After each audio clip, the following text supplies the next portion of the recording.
The soldiers then wove a crown of thorns and fixed on his head, throwing around his shoulders a cloak of royal purple. Repeatedly they came up to him and said, "All hail King of the Jews! All hail King of the Jews! All hail King of the Jews!" Pilate went out a second time and said to the crowd, "Observe what I do. I'm going to bring him out to you to make you realize that I find no case against him. Look at the man. Take him and crucify yourself. I find no case against him."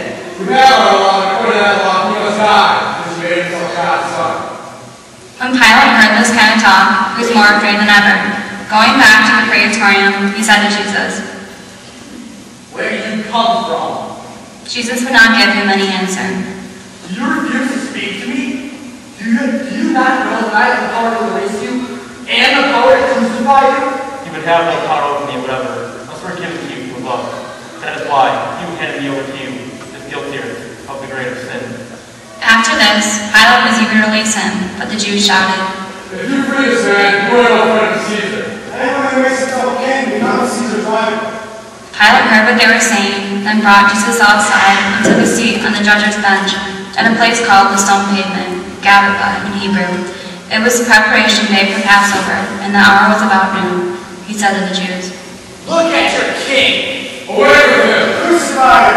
Away with him! Crucify him!" "What? Should I crucify your king?"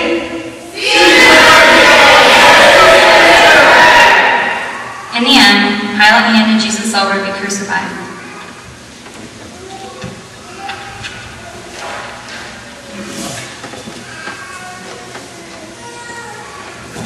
Jesus was led away, and carrying the cross by himself, went out to what a place is called the Skull, in Hebrew, Golgotha.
heartache made him cry.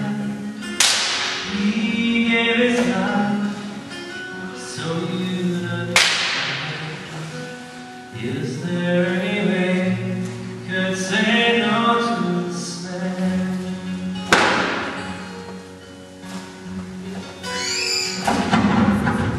Jesus himself standing right here, his face full of glory and his eyes full of tears. He holds out his arms, pale-printed hands. Is there any way could say no to this man? Simon helps Jesus carry his cross. How could you look into his tear-stained eyes, knowing that it's you he's thinking of? Could you tell me Jesus meets his mother. to give me your life? You say that you don't think you need his Veronica wipes the face of Jesus. Jesus is here, his arms open Jesus wide. speaks to the women of Jerusalem. Seeing with your heart, if you stop looking with your eyes. He's left it up to you, he's done all that he can. Is there any way you could say no to this man?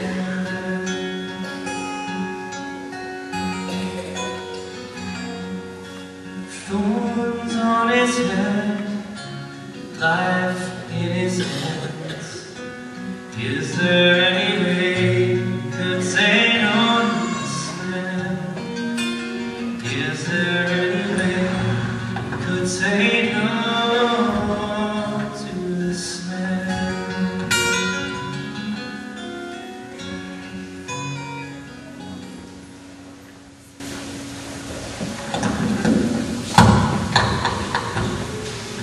There they crucified him, and 2 others with him, one on either side, Jesus in the middle.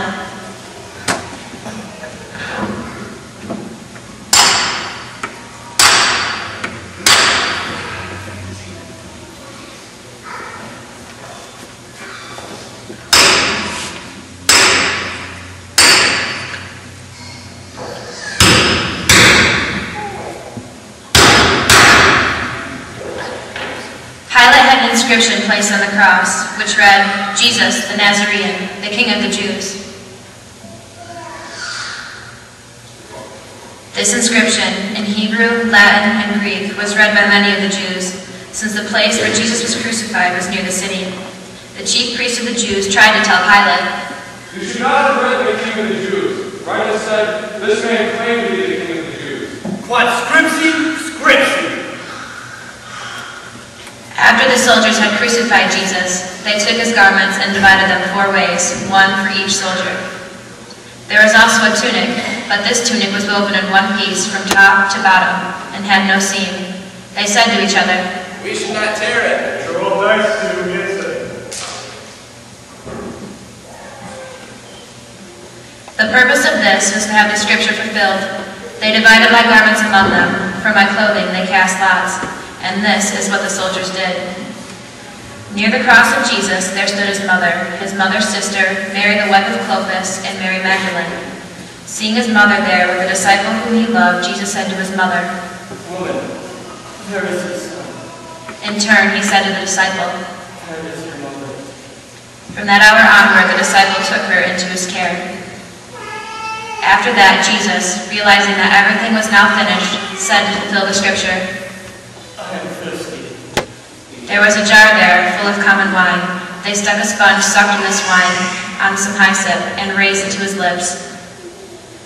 When Jesus took the wine, he said, Now, it is finished. Then he bowed his head and delivered over his spirit.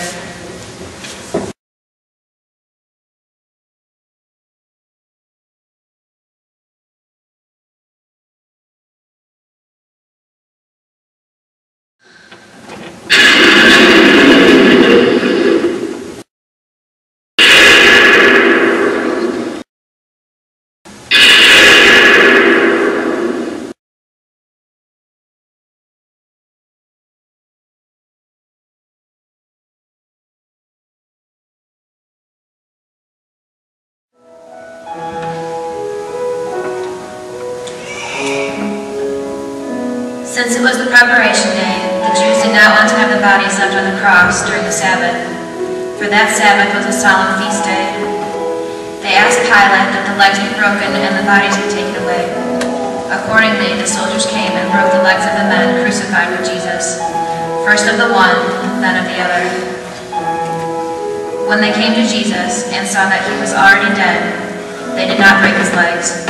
One of the soldiers thrust a lance into his side, and immediately blood and water flowed out. This testimony has been given by an eyewitness, and his testimony is true. He tells what he knows is true, so that we may believe. These events took place for the fulfillment of the scripture, break none of his bones. There is still another scripture passage which says, "They shall look upon him whom they have pierced."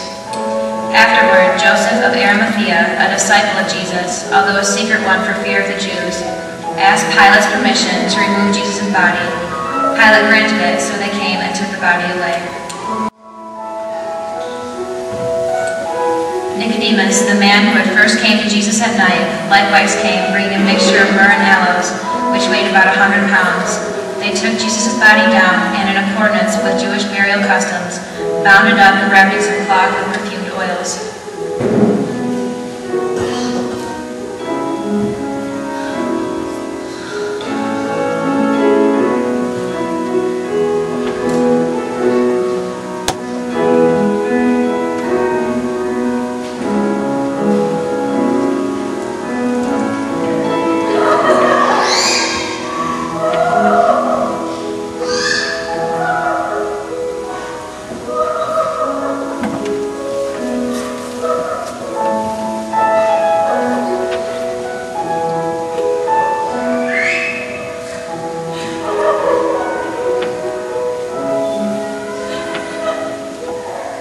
In the place where he had been crucified, there was a garden, and in the garden a new tomb in which no one had ever been buried. Because of the Jewish preparation day, they buried Jesus there. The tomb was close at hand.